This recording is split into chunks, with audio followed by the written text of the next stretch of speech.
Coucou, c'est Pauline, comment allez-vous? Je voulais venir ici intervenir sur une situation qui s'est passée la semaine dernière sur les réseaux. Il y a une influenceuse ivoirienne très connue qui est venue sur les réseaux et qui a dit que un autre influenceur bien connu ivoirien avec qui elle était en couple a abusé d'elle et elle pleurait à chaudes larmes et sa détresse était figurante sur les réseaux sociaux. Ensuite, il y a une autre influenceuse qui est sortie, une influenceuse que j'aime beaucoup, j'estime beaucoup, je suis, c'est direct. Et en général, lorsque elle donne son avis sur le sujet, euh, son avis est pertinent, son discours est pertinent, son intervention est pertinente. Mais cette fois-ci, je me permets de venir donner mon opinion. Euh, Pas pour dégrader notre bonne dame qui est sur l'internet pour enseigner, pour impacter les autres. Mais je voulais donner l'avis, l'opinion de quelqu'un qui a vécu la violence conjugale, une victime de la violence conjugale. Ce que mon influenceuse préférée a dit, pour lequel je ne suis pas d'accord, c'est qu'elle a dit que euh, l'influenceuse qui a dit avoir été abusée euh, s'est mise en scène, que les pleurs, les cris qu'elle avait fait sur les réseaux sociaux, c'était une mise en scène et que c'était de la comédie, c'était pour avoir des vues et que c'était pas vrai. Et elle a aussi dit que parce que la dame, l'influenceuse, disons, qui a été abusée, est connue pour être quelqu'un qui prend des substances illégales, illicites. Euh, Elle a dit que on ne devait pas la croire parce que euh, le fait que cette dame prend des substances illicites, ça, ça, euh, ça lui donne du discrédit. Elle n'a pas vraiment dit ça, mais elle a impliqué, comment dirais-je en français, en tout cas, ce qu'elle a dit mettait à comprendre qu'on ne devait pas croire à cette dame parce qu'elle est connue pour avoir utilisé ou pour est connue pour utiliser des substances illicites. Donc, c'est du discrédit sur ce qu'elle dit. Elle aussi, elle a dit que la dame qui disait être abusée par son conjoint, qui est lui aussi un célèbre influenceur, se mettait en mise en scène constamment sur l'internet avec cet homme qu'elle clame qu'il abusait et que cette l'influenceuse euh, avait dit qu'elle avait c'était elle qui avait soutenu financièrement cet homme. Et comment est-ce que elle peut soutenir financièrement un homme qui l'abuse? En tant que victime de violence conjugale, euh, c'était mon mari qui faisait l'abus contre moi. J'ai dû partir. Grâce à Dieu, j'ai pu reconstruire ma vie. Et je veux donner ma perspective en tant que victime parce que on ne peut pas parler de violence conjugale si on l'a pas vécu. Mon influenceuse que j'estime beaucoup a dit que elle a étudié les violences conjugales, elle est très comment dirais-je, elle a une connaissance très forte dans le domaine de la violence conjugale. Je suis désolée, ma très chère, je vous estime et j'estime votre connaissance, j'estime votre intellect, mais je vais vous dire que il n'y a pas de comparaison entre le vécu et la théorie. Ce que vous avez appris à l'école, c'est la théorie. On vous a appris comment dirais-je, comment reconnaître la violence conjugale, quelles sont les situations de violence conjugale et qu'est-ce qu'il faut faire euh, dans ces situations. Mais quand tu as vécu la situation, que c'est toi qu'on cogne chaque jour, c'est différent de la théorie. Oui, moi, j'étais au courant de la violence conjugale, mais quand je l'ai vécu, j'ai compris euh, ce que était la violence conjugale. Et d'ailleurs, avec mon expérience, avec le fait que j'ai vécu cela et j'ai reconnu les signes, lorsque j'avais quelqu'un que j'aime bien qui passait à travers cela, j'ai pu utiliser mon savoir pour l'aider à sortir de cette situation. Donc, ce que je voulais dire aujourd'hui, encore une fois, c'est que je ne discount pas, je ne mets pas de discrédit sur votre savoir, sur le fait que vous avez étudié la violence conjugale. Vous connaissez toutes les facettes de la violence conjugale. Mais moi, je dis que le fait d'avoir vécu ça, ça n'a pas de prix. Dans mon cas, par exemple, chaque cas de violence domestique, conjugale, pardon, c'est différent, mais les cas se ressemblent. Il y a des trucs qui sont les mêmes, um, mais obviously, comment dirais-je, um, quantité de la violence que quelqu'un a vécu est différent. La façon dont moi j'étais abusée, ce que je veux dire, c'est que la façon dont moi j'étais abusée est différente de la façon dont l'autre a été abusé. OK? So, d'ailleurs, la violence conjugale, il y a plusieurs aspects. Il y a le physique, lorsque l'homme bat la femme. Il y a le psychologique, quand mental, psychologique, l'homme dit à la femme, toi, tu n'es rien. Qui va te prendre? Comme moi, je t'ai laissé. Il y a financier, l'homme empêche la femme de travailler, il ne lui donne pas d'argent. Quand elle veut acheter quelque chose, elle doit lui demander. Si elle ne lui demande pas, s'il ne lui donne pas d'argent, elle n'a pas d'argent. OK? So, ça aussi, c'est une forme de violence. Moi, j'ai vécu le physique et le mental. Ça a commencé par le mental.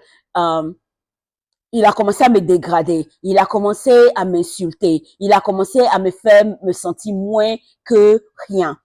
Comment est-ce que cela est arrivé? Cela est arrivé de cette façon. Il m'a séparé, il m'a convaincu de me séparer de ma famille, des membres de ma famille. Il m'a convaincu de me séparer de mes amis. Comment est-ce qu'il a fait cela? Il a utilisé deux méthodes. Il m'a dit, par exemple, il m'a fait croire que mes amis ne m'aimaient pas, qu'elles se moquaient de moi, derrière moi, qu'elles n'étaient pas de vrais amis. Et puis aussi, il y avait le fait que c'était la même chose avec mes parents, que mes parents ne m'aimaient pas, que euh, ils voulaient juste, ils se foutaient de moi et tout. Et puis la deuxième façon dont il a fait pour me séparer d'eux, c'est que chaque fois que je contactais mes amis ou mes parents, il m'abusait, il me frappait, il m'abusait, il criait sur moi. Voilà. Donc ce qui a fait que je me suis dit, écoute, s'il ne veut pas que je contacte mes amis ou mes parents, je vais arrêter. Donc, le fait d'arrêter de contacter mes amis, de contacter mes parents, ça m'a éloigné d'eux. Voilà comment il a procédé pour me séparer de ma famille. Donc, j'étais séparée de ma famille, j'étais séparée de mes amis, j'étais à sa merci. Donc, il a commencé, qui veut de toi et tout ça. Et il a commencé à devenir physique. Par exemple, un jour, on avait notre fils. Un jour, je suis allée au travail parce qu'on s'était organisé. Lui travaillait le matin, moi je travaillais pardon le matin, lui travaillait le soir. Et moi je finissais, je crois, à 14 heures, lui commençait à 15 heures.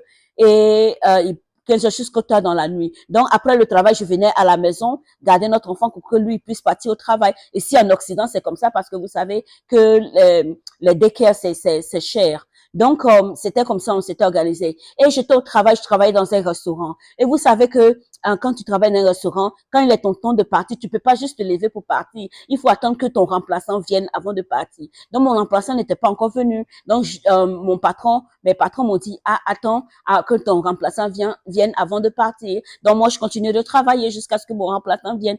Normalement, je devais descendre à 14h30, je crois. Mon remplaçant est venu un peu après 15h. Mon mari devait aller au travail.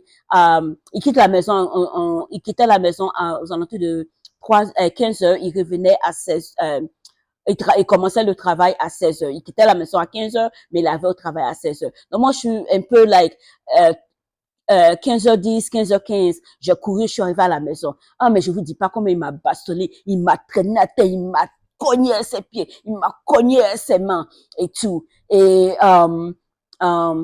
je suis une mauvaise femme. Il m'appelait tous les noms, Satan, tous les noms que vous pouvez penser devant mon fils. Et quand il a fini, il s'est apprêté, il est parti au travail. Donc ça, c'est de la violence conjugale.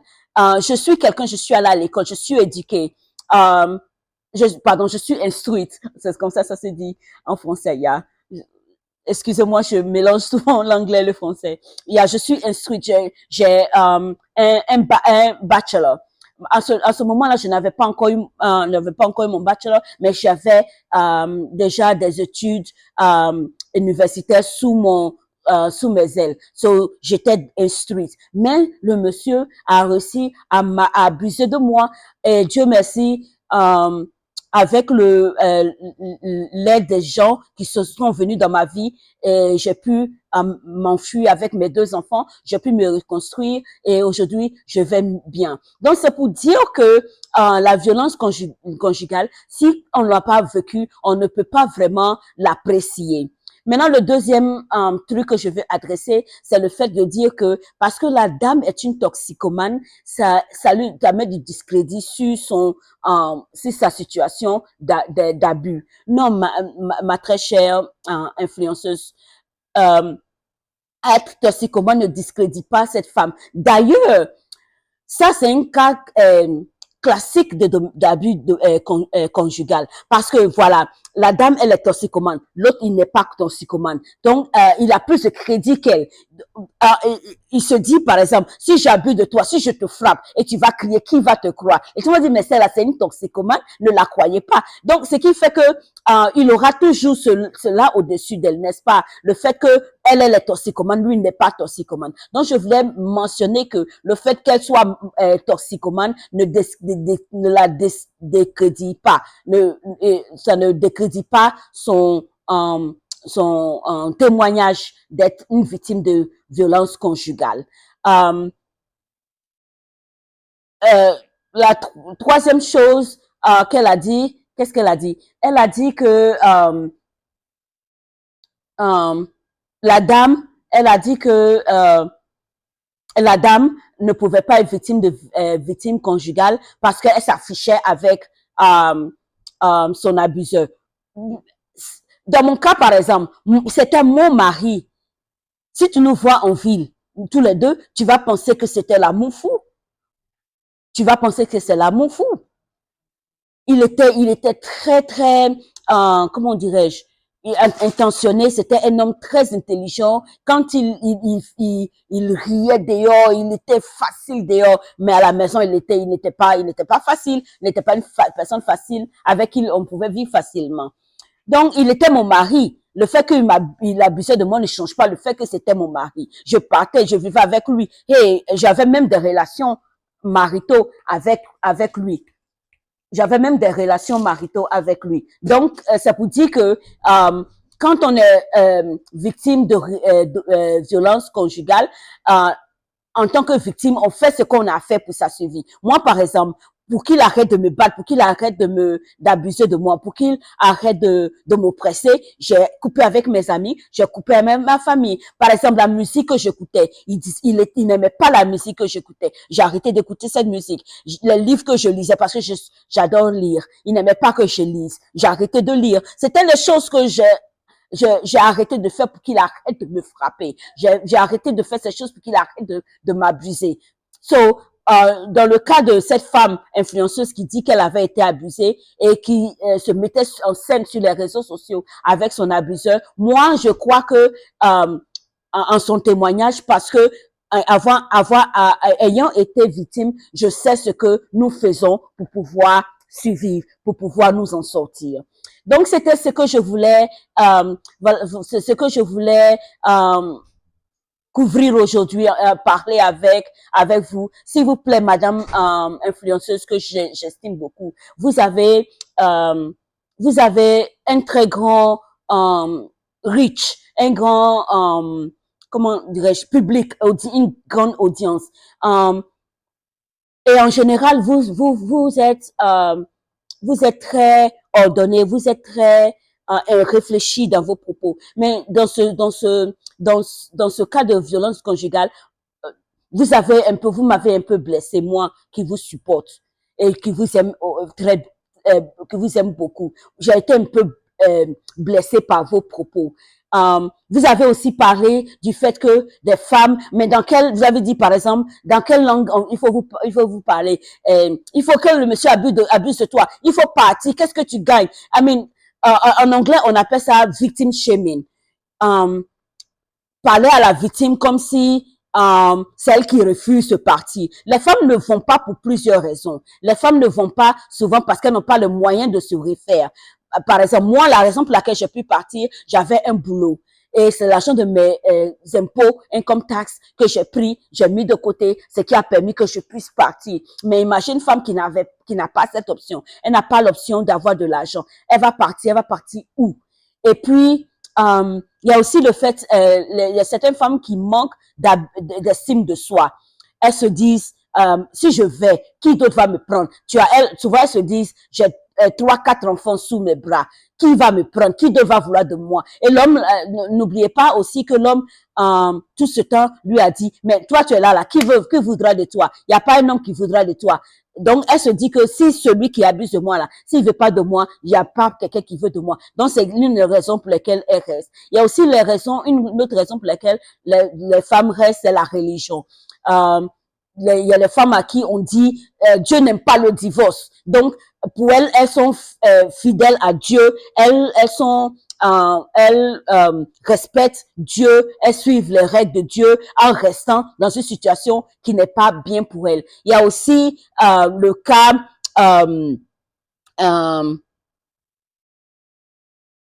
il y a les femmes dans notre société, par exemple, en Afrique, et même ici en Amérique, il y a ces gens qui pensent que la vie d'une femme tourne autour du mariage. Tu peux avoir accompli tout ce que tu veux accomplir dans la vie, mais si tu n'as pas un mari, tu n'as pas un foyer, tu n'es personne. Donc, certaines femmes à qui leurs parents ont crié, tu n'es rien sans le mariage, tu n'es rien sans un homme, à qui leur société a crié cela, c'est difficile pour elles de partir lorsqu'elles sont dans ce genre de situation. Donc, madame, mon influenceuse que j'aime très beaucoup, dans vos propos, s'il vous plaît, soyez faites attention, parce que ne tombez pas dans le victim shaming. Victim shaming, c'est-à-dire que au lieu de prendre le parti de celui de l'abuseur, vous prenez le parti au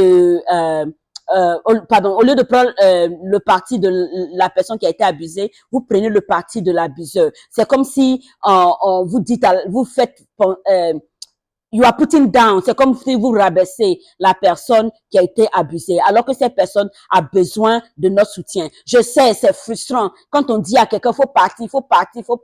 Moi, dans le cas, j'ai une amie qui a été dans une situation d'abus. Plusieurs fois, elle m'appelait au milieu de la nuit, à 3 heures du matin, 4 heures du matin. Pauline, voilà ce qu'il est en train de me faire. Pauline, je lui ai proposé chaque fois, tu veux que j'envoie un Uber pour aller te chercher, comme ça tu vas venir chez moi.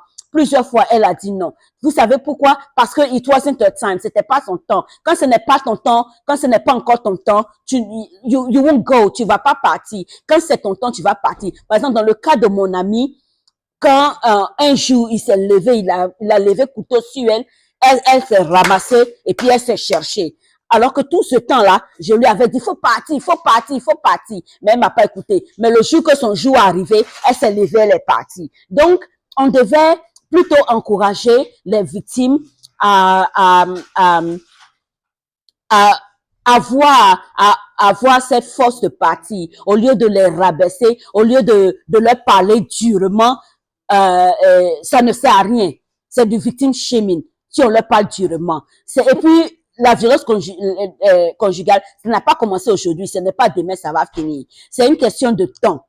OK? So, les victimes, on devait prendre notre temps pour leur parler, on devait prendre notre temps pour les sensibiliser, on devait prendre notre temps pour marcher avec elles, ne pas les pousser. D'ailleurs, si tu pousses la victime, elle est capable de ne pas partir, Elle est capable de rester. Moi, par exemple, ce qui m'a fait partir,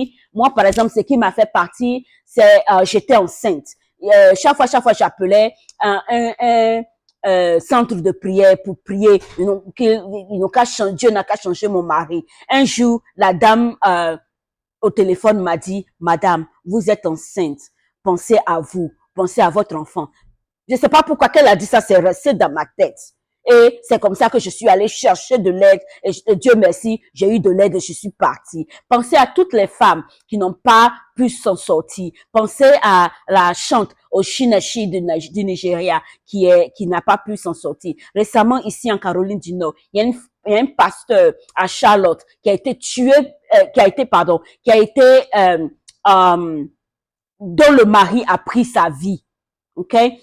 Il y a plein de cas comme ça. Chaque jour, récemment d'ailleurs, ça a commencé à augmenter. So, s'il vous plaît, aidons à sensibiliser les femmes sans faire du victim shaming. Parlons-les calmement, suivons-les, aidons-les avec les ressources qui sont disponibles, mais soyons gentle, soyons doux dans nos propos, parce que on peut heurter la sensibilité de quelqu'un comme vous l'avez fait avec moi. Et je sais que vous l'avez pas fait exprès. Si vous me connaissez, je suis sûre que vous m'aimez. Et moi aussi, je vous aime. Et je sais que vous n'avez pas fait cela pour me faire du mal, mais vous m'avez fait du mal sans le savoir. Qu'est-ce que j'allais dire d'autre? C'est basically ce que j'allais dire. Merci beaucoup pour ce que vous faites pour les femmes. Merci beaucoup pour à toutes les personnes qui sont dans les organisations, toutes les personnes qui parlent